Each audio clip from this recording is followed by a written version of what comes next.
Ya, perkenalkan, nama saya Galih Miftah Agung. Di sini saya akan menjelaskan tentang apa itu mobile computing ya.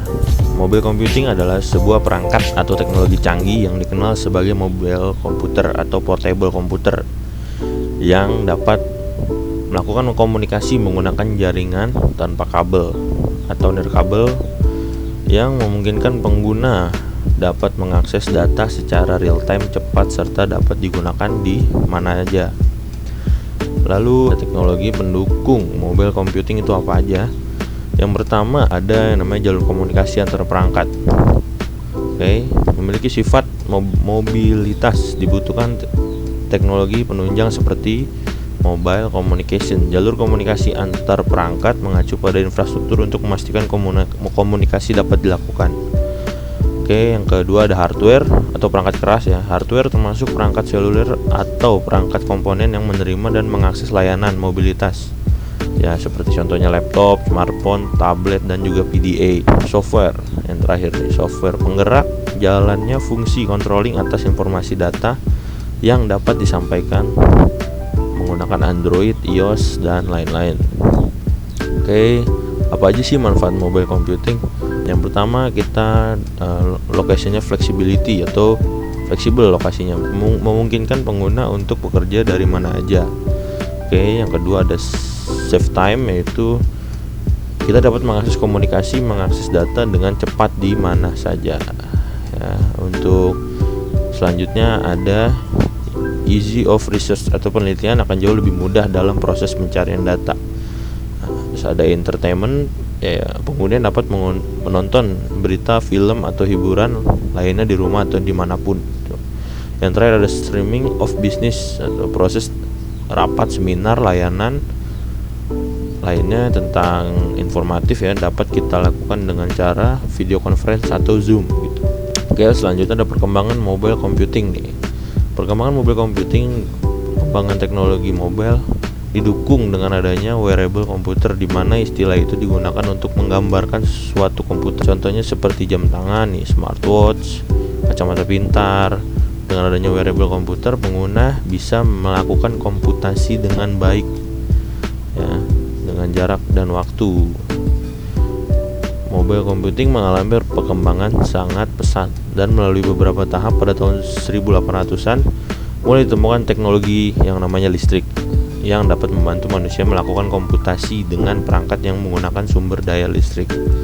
Lalu satu abad kemudian di tahun 1900-an mulai dikenal adanya komputer pertama. Bisa kita lihat sangatlah besar penggunaan komputer menjadi lebih bermanfaat dan berdaya guna tinggi dengan dikenalnya perangkat ringan komputer pada tahun 1969 oleh ARPANET. Jaringan komputer dengan media global, radio, atau wireless menjadi komputasi yang bisa dilakukan secara mobile walaupun masih terkendala jarak yang terbatas. Jangkauan mobile computing menjadi lebih luas, adanya teknologi satelit yang mulai dikembangkan pada tahun 1970-an sampai dengan 1980-an. Teknologi satelit ini terutama digunakan untuk militer dunia, penerbangan, penyiaran, dan sistem pengawasan. Tetapi untuk saat ini satelit digunakan untuk GPS. Keberadaan mobile computing mengalami perkembangan yang sangat pesat dengan adanya teknologi seluler yang dikembangkan pada tahun 1980. Di 1894 Guglielmo Marconi, bapak radio, adalah orang yang pertama yang menghasilkan gelombang radio jarak jauh yang menandai awal dari komputasi nirkabel atau wireless dengan mobile. Jaringan nirkabel pertama selesai di Jerman pada tahun 1958, memasuki industri komputer. Mobile dengan penemuan Motorola dari telepon seluler pertama di dunia. Sejak itu mobile computing telah berkembang dari radio dua arah menggunakan antena besar untuk mengkomunikasikan pesan sederhana hingga akhirnya dilakukan hampir semua komputer. Yang pertama nih ada DNA Book 1968 dari Alan Kay, mengembangkan sebuah komputer portable, menawarkan sebuah media elektronik yang modern yang diperuntukkan untuk anak-anak. Graphical Control Interface dengan ikon pada komputer ini merupakan cikal bakal dari sistem operasi yang ada saat ini. gitu. Yang kedua dari Kompas 100 maksud saya, tahun 1982. Covernya dapat dilipat dan terintegrasi sebuah flake cerita casing dari magnesium yang ultralight, bisa dipakai oleh militer Amerika Serikat dan NASA. Yang selanjutnya ada Osborne 1 pada tahun 1981. Komputer ini terbitkan oleh Osborne Computer Corporation. Komputer ini memiliki berat 10 kilo. Perangkat ini juga sudah mendukung sambungan listrik, adanya baterai cadangan, modem, port, keyboard, dan juga penyimpanan floppy drive 5/4 inch yang berjumlah 2 slot. Kemudian ada compact portable tahun 1983, laptop pertama yang kompatibel dengan IBM. Pada compact portable ini menggunakan sistem operasi MS-DOS.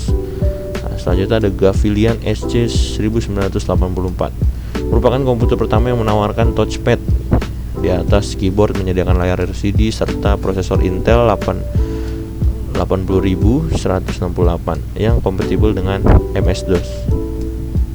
Oke. Selanjutnya ada Bonwell 2 1985. Kehadiran komputer ini sukses dengan RAM sebesar 64 KB, floppy drive 3,5 inch, dan merupakan layar LCD terbaik di masanya. Selanjutnya ada Apple PowerBook 100 pada tahun 1991. Laptop ini dibuatkan oleh Sony untuk Apple dan memakai trackball dengan menggantikan mouse. Laptop ini mempunyai sandaran tangan untuk kenyamanannya. Laptop ini memakai prosesor 16 MHz dan RAM 2 MB dengan layar 640 pixel dikali 80 pixel, berat sekitar 7 kilo.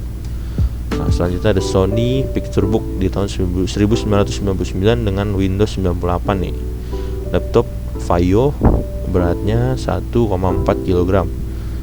Sudah memiliki kamera dan dapat merekam gambar dengan video bergerak sampai 60 detik. PDA sempat booming di awal tahun 2000-an, bahkan salah satu elektronik berbasis komputer yang berbentuk kecil dan bisa dibawa kemana-mana. Fitur seperti kalkulator, jam, internet, browser, radio, kamera, habis itu mencatat nama, alamat, nomor telepon, dan lain-lain. Karena pada saat itu HP hanya bisa digunakan untuk SMS dan telepon. Dan akhirnya pada tahun 2004 muncullah BlackBerry. Kemudian disusul dengan 2005 Android yang semakin mudah kita gunakan untuk berkomunikasi, bahkan mengirim pesan yang sudah memakai internet dan tidak memakai pulsa lagi gitu. Mungkin sekian dari saya, kurang lebihnya mohon maaf. Wassalamualaikum warahmatullahi wabarakatuh.